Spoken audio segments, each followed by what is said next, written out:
ಸಂಪುಟ ವಿಸ್ತರಣೆ ಅಥವಾ ಪುನರ್ರಚನೆ ಚರ್ಚೆಯ ನಡುವೆ ಖಾತೆ ಈಗ ಶುರುವಾಗಿದೆ. ಸದ್ಯ ಕೆಲವು ಸಚಿವರು ತಮ್ಮ ಖಾತೆಯನ್ನು ಬದಲಾವಣೆ ಮಾಡಬೇಕು ಅಂತ ಇಚ್ಛೆ ವ್ಯಕ್ತಪಡಿಸಿದ್ದಾರೆ. ಪ್ರಭಾವಿ ಖಾತೆಯನ್ನು ನಿರ್ವಹಿಸುತ್ತಿರುವ ಸಚಿವರೇ ಈ ಖಾತೆ ಬೇಡ ಅಂತ ಹೇಳ್ತಾ ಇದ್ದಾರೆ.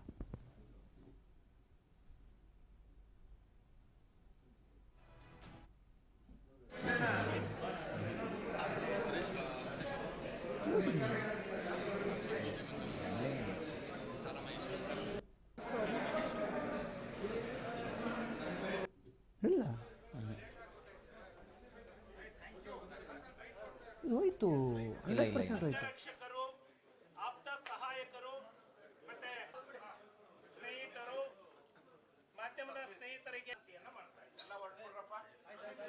ಮಾಧ್ಯಮದವರಿಗೆ ಆಗಮಿಸಿರುವಂತಹ ಉಭಯ ಪಕ್ಷದ ಸಮೃದ್ಧಿ ಸನ್ಮಾನ್ಯ ನಂದೀಶ್ ರೆಡ್ಡಿ ಅವರನ್ನ, ಸನ್ಮಾನ್ಯ ರವಿಕುಮಾರ್ ಅವರನ್ನ, ಸನ್ಮಾನ್ಯ ಅದೇ ರೀತಿ ನಿಖಿಲ್ ಕುಮಾರಸ್ವಾಮಿ ಅವರು ಪಕ್ಷದ ನಾಯಕರಾಗಿ ಆಯ್ಕೆಯಾಗಿರುವಂತಹ ಸನ್ಮಾನ್ಯ ಅವರನ್ನ, ಚಲವಾದಿ ನಾರಾಯಣ ಸ್ವಾಮಿ ಅವರನ್ನ, ಡಾಕ್ಯುಮೆಂಟರಿಗಳಾಗಿರುವಂತಹ ಸನ್ಮಾನ್ಯ ಸದಾನಂದ ಗೌಡ್ರನ್ನ, ಅದೇ ರೀತಿ ಹೇಳ್ತಿರುವಂತಹ ಸನ್ಮಾನ್ಯ ಸುರೇಶ್ ಬಾಬು ಅವರನ್ನು ಕೂಡ ಆತ್ಮೀಯವಾಗಿ ಈ ಸಭೆಗೆ ಸ್ವಾಗತವನ್ನು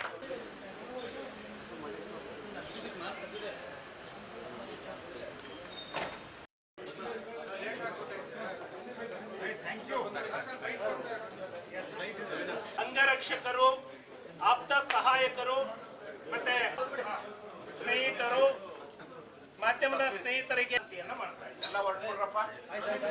ಮಾಧ್ಯಮದವರಿಗೆ ಆಗಮಿಸಿರುವಂತಹ ಉಭಯ ಪಕ್ಷದ ಸಮೃದ್ಧಿ ಸನ್ಮಾನ್ಯ ನಂದೀಶ್ ರೆಡ್ಡಿ ಅವರನ್ನ, ಸನ್ಮಾನ್ಯ ರವಿಕುಮಾರ್ ಅವರನ್ನ, ಸನ್ಮಾನ್ಯ ಅದೇ ರೀತಿ ನಿಖಿಲ್ ಕುಮಾರಸ್ವಾಮಿ ಅವರು ಪಕ್ಷದ ನಾಯಕರಾಗಿ ಆಯ್ಕೆಯಾಗಿರುವಂತಹ ಸನ್ಮಾನ್ಯ ಅವರನ್ನ, ಚಲವಾದಿ ನಾರಾಯಣ ಸ್ವಾಮಿ ಅವರನ್ನ, ಡಾಕ್ಯುಮೆಂಟರಿಗಳಾಗಿರುವಂತಹ ಸನ್ಮಾನ್ಯ ಸದಾನಂದ ಗೌಡ್ರನ್ನ, ಅದೇ ರೀತಿ ಹೇಳ್ತಿರುವಂತಹ ಸನ್ಮಾನ್ಯ ಸುರೇಶ್ ಬಾಬು ಅವರನ್ನು ಕೂಡ ಆತ್ಮೀಯವಾಗಿ ಈ ಸಭೆಗೆ ಸ್ವಾಗತವನ್ನು